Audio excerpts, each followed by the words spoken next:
ನೋಡಿ ನೆನ್ನೆ ಸಂಜೆ ಪಾನಿಪುರಿ ಮಾಡಿದ್ದೆ. ಮನೆಯಲ್ಲೇ ಮಾಡ್ಕೊಳ್ಳಿ, ಈಸಿಯಾಗಿ ರುಚಿಯಾಗಿ. ಹೊರಗಡೆ ತಿಂತೀವಲ್ಲ ಅದಕ್ಕಿಂತ ರುಚಿಯಾಗಿ ಬರುತ್ತೆ. ಇದೆಲ್ಲ ನಾನೇ ಮಾಡಿದ್ದು. ಬಟಾಣಿ ಸಂಜೆ ಮಾಡೋಕ್ಕೆ ಬೆಳಗ್ಗೆ ನೆನೆಸ್ಕೊಳ್ಳಿ. ಅದಕ್ಕೆ 2 ಆಲೂಗಡ್ಡೆಗೆ ಸಿಪ್ಪೆ ತೆಗೆದು ಒಂದು 4-5 ವಿಸಿಲ್ ಹಾಕ್ಸ್ಕೋಬೇಕು. ಒಂದು ಜಾರಿಗೆ ಪುದೀನ, ಕೊತ್ತಂಬರಿ, ಹಸಿಮೆಣಸಿನ್ಕಾಯಿ, ನೀವು ಖಾರಕ್ಕೆ ಬೇಕಾದಷ್ಟು ಹಾಕ್ಕೊಳ್ಳಿ. ಶುಂಠಿ 1 ಪೀಸು, ಹುಣಸೆಹಣ್ಣು, ಬೆಲ್ಲ, ಉಪ್ಪು ಎಲ್ಲನೂ ಹಾಕ್ಬಿಡಿ. ಗೊಜ್ಜು ಬೇರೆ ಇದು ಬೇಡ ಅಂತ ಏನೂ ಬೇಡ. ಅಷ್ಟೆಲ್ಲ ಮಾಡ್ಕೋಬೇಕಾದ್ರೆ ಮನೆಯಲ್ಲಿ ಕೆಲಸ ಜಾಸ್ತಿ ಅನಿಸುತ್ತೆ. ಗೊಜ್ಜು ಸಪ್ರೇಟ್ ಏನು ಬೇಡ, ಎಲ್ಲ ಇದಕ್ಕೆ ಹಾಕ್ಬಿಡಿ. ನುಣ್ಣಗೆ ಪೇಸ್ಟ್ ಮಾಡ್ಕೋಬೇಕು. ಇದನ್ನ ಒಂದು ನೋಡಿ ಈ ಥರ ಜಡಿಗೆ ಹಾಕ್ಕೊಂಡು ಎಷ್ಟು ನೀರು ಬೇಕೋ ಅಷ್ಟು ನೀರು ಹಾಕ್ಕೊಂಡು ಎಲ್ಲ ಸೋಸ್ಕೊಂಡು ಇದಕ್ಕೆ ಮತ್ತು ನಿಂಬೆಹಣ್ಣು ಹಿಂಡ್ಕೋಬೇಕು. ಅದು ಮಿಸ್ ಆಗಿದೆ. ಇಲ್ಲಿ ನೋಡಿ, ಬಾಣಲಿ ಇಟ್ಟು ಎಣ್ಣೆ, ಈರುಳ್ಳಿ, ಟೊಮೊಟೊ ಅದು ಫ್ರೈ ಆಗೋದ್ರೊಳಗೆ ಬಟಾಣಿ ಬೇಯಿಂದಿದೆ ಅದು ಸ್ವಲ್ಪ ಹಾಕಿ ಮಿಕ್ಸಿಗೆ ಮೆತ್ತಗೆ ಮಾಡ್ಕೋಬೇಕು. ಇವಾಗ ಇದಕ್ಕೂ ನೋಡಿ ಶುಂಠಿ ಕಟ್ ಮಾಡಿ ಹಾಕ್ಕೋಬೇಕು, ಇಲ್ಲ ತುರಿದಾದರೂ ಹಾಕಬೇಕು. ಇದು ನೋಡಿ, ಇದನ್ನೆಲ್ಲ ಈ ಥರ ಸ್ವಲ್ಪ ಮೆತ್ತಗೆ ಗೊಜ್ಜು ಥರ ಮಾಡಬೇಕು. ಆಲೂಗಡ್ಡೆ ಬಟಾಣಿ ಎಲ್ಲ ಅರ್ಧಂಬರ್ಧ ಪ್ರೆಸ್ ಆಗುತ್ತೆ.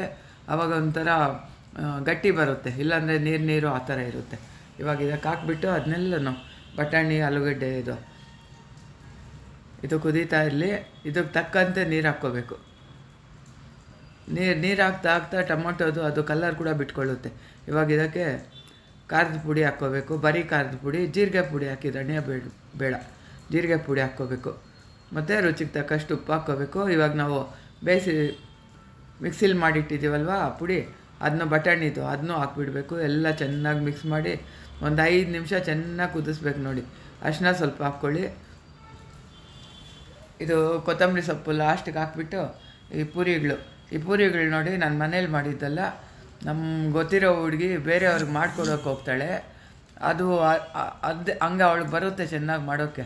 ನಮ್ಮ ಮನೆಯಲ್ಲೇ ಬಂದು ಮಾಡಿಕೊಡು ಅಂದೆ. ಅಲ್ಲಿ ಅವ್ರ ಮನೆಯಲ್ಲೇ ಮಾಡ್ಕೊಂಬರ್ತೀನಿ ಅಂತ ಮಾಡ್ಕೊಂಡು ಬಂದು ಕೊಟ್ಟಳು.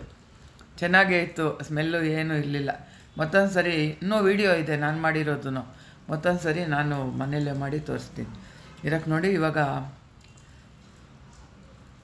ಕಟ್ ಮಾಡ್ಕೊಂಡಿರೋ ಈರುಳ್ಳಿ, ಬಟಾಣಿದು ಬೇಯಿಸಿದ್ದೀವಲ್ವ ಅದು ಎಷ್ಟು ಬೇಕೋ ಹಾಕ್ಕೊಳ್ಳಿ. 1 ಸ್ಪೂನ್ ಹಾಕಿದರೆ ಸಾಕು. ಈರುಳ್ಳಿ, ಕ್ಯಾರೆಟು ಎಲ್ಲ ಮಿಕ್ಸ್ ಮಾಡಿ ಹಾಕ್ಕೊಂಬಿಟ್ಟು ಇದ್ರ ಮೇಲೆ ಓಮ್ ಪುಡಿ ಹಾಕ್ಕೋಬೇಕು. ನೋಡಿ, ಪಾನಿ ಜೊತೆ ತಿಂದರೆ ಚೆನ್ನಾಗಿರುತ್ತೆ. ಅದು ಪೂರಿಗಳು ಅಷ್ಟೇ. ಆ ಪೂರಿನ ಪುಡಿ ಮಾಡಿಬಿಟ್ಟು ಹಾಕ್ಕೊಂಡು ಆ ಬಟಾಣಿ ನಾವು ಬೇಯಿಸಿದ್ದೀವಲ್ಲ ಮಸಾಲೆ ಅದನ್ನೆಲ್ಲ ಎಷ್ಟು ಬೇಕೋ ಹಾಕ್ಕೊಂಡು ಅದ್ರ ಮೇಲೆ ಈರುಳ್ಳಿ, ಸೇವು, ಸಣ್ಣದು ಸೇವು, ಅದು ನಾನು ಮಕ್ಕಳಿಗಾಗಿ ಮಾಡಿರೋದು ಮನೆಯಲ್ಲೇ, ಚೆನ್ನಾಗಿರುತ್ತೆ. ಅದನ್ನು ಹಾಕ್ಕೊಂಡು ಪಾನಿ ಹಾಕ್ಕೊಂಡು ಇದಕ್ಕೆ ಪಾನಿಪುರಿಗೆ ತಿನ್ನಿ, ಎಷ್ಟು ಚೆನ್ನಾಗಿರುತ್ತೆ ಗೊತ್ತಾ. ಹಂಗೆ ಒಂದೊಂದು ಹಾಕ್ಕೊಂಡು ಒಂದೊಂದು ಹಂಗೆ ಬಾಯಿಗೆ ಇಟ್ಕೊಂಡ್ಬಿಡ್ಬೇಕು, ಇಲ್ಲಾಂದರೆ ಮೆತ್ತಗಾಗಿಬಿಡುತ್ತೆ ಬೇಗ. ನಾನು ತೋರಿಸ್ಲಿಕ್ಕೆ ಇಷ್ಟೊತ್ತಿಟ್ಟೆ, ಇಲ್ಲಾಂದರೆ ಒಂದೊಂದು ಪೂರಿಗೆ ಹಾಕ್ಕೊಂಡು ಒಂದೊಂದು ಪೂರಿನೇ ತಿನ್ಬೇಕು. ನೋಡಿ, ಅಷ್ಟು ಚೆನ್ನಾಗಿರುತ್ತೆ. ನಾವು ಮನೆಯದಾದರೆ ಒಂದು 6 ಅಲ್ಲ 12 ತಿಂದ್ರೂ ಏನೂ ಹೆವಿ ಅನಿಸಲ್ಲ, ಚೆನ್ನಾಗಿರುತ್ತೆ. ಇಲ್ಲಿ ನೋಡಿ, 1 ಕಪ್ಗೆ ಮಸಾಲೆ, 1 ಕಪ್ಗೆ ಪಾನಿ ಹಾಕಿ ಒಂದು ತಟ್ಟೆಗೆ ಪೂರಿ ಜೋಡಿಸ್ಬಿಟ್ಟು ಕೊಟ್ಬಿಟ್ರೆ ಮಜಾ ಮಾಡ್ತಾರೆ. ಮಾಡ್ಕೊಂಡು ನೋಡಿ ನೀವು.